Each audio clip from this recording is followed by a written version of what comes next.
Hello and welcome to Movie Time Machine, where we like to take movies from the past and relive them in the present.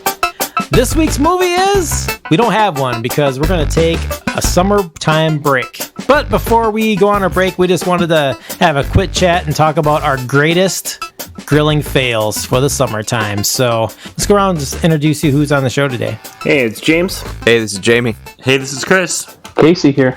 And this is your host, Chad. So let's start with James. James, do you have a grilling fail that you would like to share with us? I think my biggest fail with grilling, it's growing up, I always used like a charcoal grill. Like it was just the Kingsford standard charcoal grill. It always was, always smells the best and it is awesome. Just makes you think of summertime.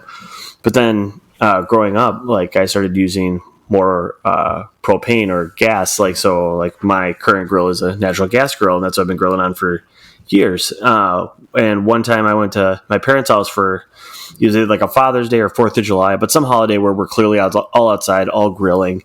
And my dad was just like, hey, do you mind like being in charge of grilling this like time? And I'm like, yeah, not a problem. He's like, yeah, why don't you just light up and heat up the grill? And I'm like, not a problem. Like, when are we eating? And he's like, I think your mom wants to eat around 3. And me not thinking anything of it, just like, all right, well, I'll just light everything up around 2:30 and be good. But I didn't think about the whole charcoal thing, and that's the kind of grill my dad still had. And like, it's like a bigger charcoal grill, and to get the coals even like hot enough to start grilling, I think it was like it wasn't like 4:00, but it seemed like it was extremely late for my parents still wanting to be eating at 3 to get everything going. So I don't know. It wasn't like as much of a fail as like I burnt everything or caught anything on fire. It was just more like of a timing situation where I definitely wasn't planning ahead with the charcoal grill, and everybody was like, hey, way to go. I'm like, thanks for helping me, guys. So I don't know. So I guess that'd be my fail that it comes to mind off the top of my head. So nothing too fun. How about you, Jamie? You got anything in mind? Well, in a similar vein, I consider myself a Weber man, which means charcoal. So it's not more of it is a specific occurrence. I was trying to do it all at once. So like burger, brats, and then I had some chicken breasts, but I went a little too heavy-handed on the lighter fluid. I've since converted to using the chimney. But man, the brats and the burgers survived, but the chicken tasted like pure lighter fluid, and I didn't even spray it on the meat itself. So what I've learned is to cook each piece of meat separately, because chicken takes longer than burgers, which takes longer than brats. That's all I got. What about you, Chris? Yeah, so similarly, we tend to use a charcoal grill more. We don't currently own a gas grill, but I was also put in charge at a family gathering to cook the food on my mom's gas grill, but her igniter button stopped working. So in order to ignite it, you actually had to like drop a match down there, and she didn't have like those long matches or like one of those long kind of lighters that you're able to like just kind of stick in there. So I had to like actually use a match. So I started the gas and was trying to smell it. I think we got it, but I was struggling to actually get it lit and getting the match in there into like the spot to actually create the fire in the main area. And what ended up happening is I got my face a little bit too close, and I ended up kind of scorching and singeing some of my hair and then some of my eyebrows. So not ideal. It went up in a really big poof of flame and glory. But so did I. So not ideal. How much hair did you lose? Just like a tuft, small amount. But you could definitely like feel if you like ran your fingers over my eyebrows, you could definitely feel like some of the singed hair. Not ideal, and it smelled terrible. It's funny that's your biggest fail, because I think you and I were both at a mutual friend's house in high school when his mom did the same thing, and it was not as funny. I think she had to get like rushed to the hospital or something for burns. No. Yeah, I mean, she was fine, but yeah, it was not a jolly event. So the same exact thing, though. Your mom didn't replace the batteries since then? I don't. Is that? I bet the whole thing's busted. Yeah, is that? I bet the whole thing's jank. An igniter is just a battery? I don't think so. I think it's more. There's probably more to it, but like typically the igniter still goes by like a AA battery. Yeah. Oh, well, I'm going to be honest with you. I have no clue. That's she's not very handy. It's her realm. It's not your Either grill. am I, which you can tell. So I've got a similar gas grill store. Well, it's not similar at all, but a gas grill. So I was blessed in that when I moved into my house, the previous owner did not want to take their grill. Not only that, but it's a gas grill that they had fed a gas line from the main house out to it, so I don't have to worry about propane. I just directly plugged in, which is amazing. But the downside is that as we made dinner one night, I've got a 2-year-old and I've got a 4-month-old, so dinner time's a little hectic right before bed. And we finished dinner. I closed the grill up, threw the cover on it, didn't think much of it. The next morning, I'm making coffee, and I notice, the light is hitting the mist above my grill. It almost looks like the thing is smoking. What a weird day.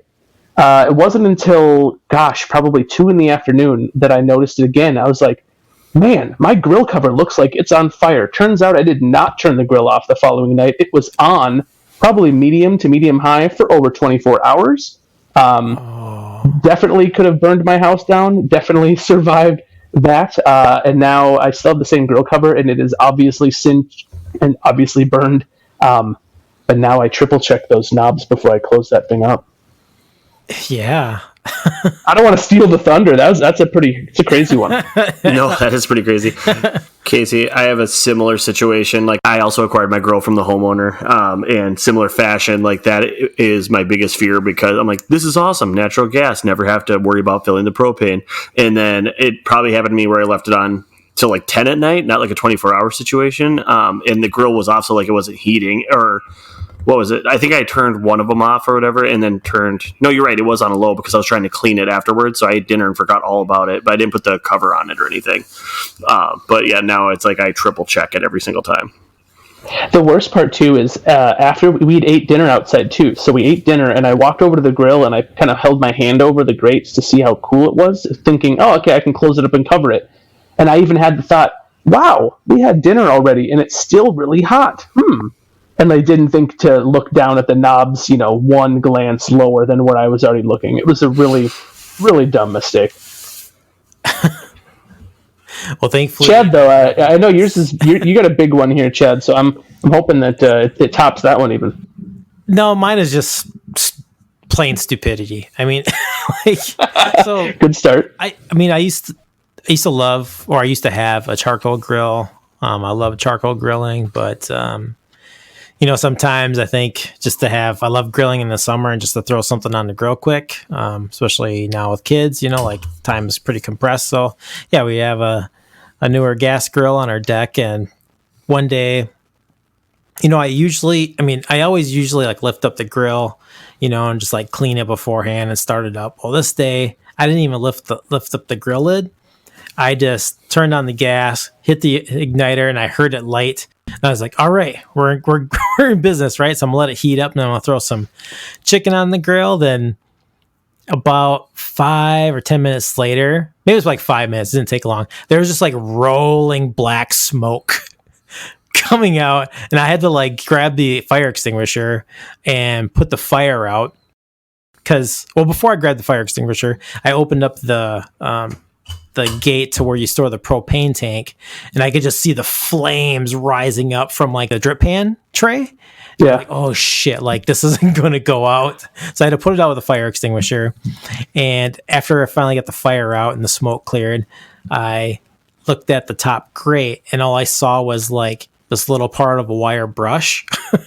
Oh no. I had last time I cleaned the grill, I didn't put my wire brush away. I just sat it on top of the grill.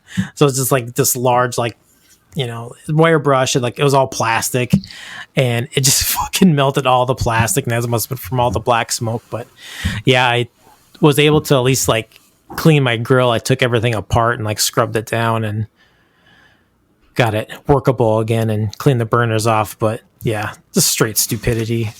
Could have burned my house down too. Oh yeah. I'm really glad that didn't end with wildlife in there. That's where I thought you were going. Oh, right. Oh, dude, I got a story for that. Yeah, it could have been a chipmunk in there, or a similar grill story combining wildlife. Whenever I take the cover off of my grill, I just drape it over the railing on my deck, which is where the grill is.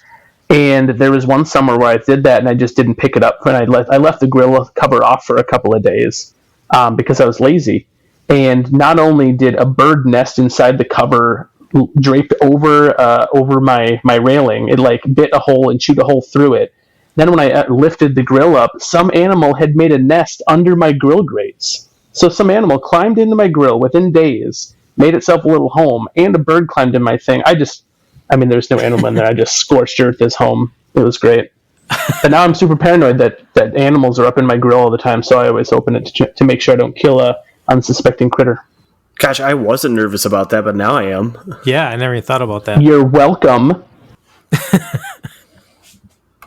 Let me tell you more things that'll just terrify you. I'm just kidding. This isn't a grilling story, but I'll tell you one time, like when I was in my early 30s, or no, maybe it was late 20s. It was I was kind of couch hopping at the time, and a friend was letting me stay on our couch. And one night I just went out, got just faced, got home, super hungry, didn't have any food to eat. So I was like, I'm going to bike down to the gas station and get a frozen pizza, throw it in the oven, right? And I get back, I throw it in the oven, and I pass out. And I get woken up at it was probably maybe 3 a.m, like when I threw it in the oven. So I got woken up before my roommate was leaving for work, and she was like, hey, don't worry, I turned the oven off for you, but your pizza's in the oven. And it was just like this charcoal disc. It's just it was like just a black crisp. You could play frisbee with that. Oh yeah, at least once. All right, I hope you enjoyed our summertime grilling stories. I know I did. All right. Yeah, but thank you. We're going to take a little summer break, and we're going to come back at the end of July. We're going to celebrate our 1-year anniversary of Movie Time Machine. And thank you, and bye. See ya.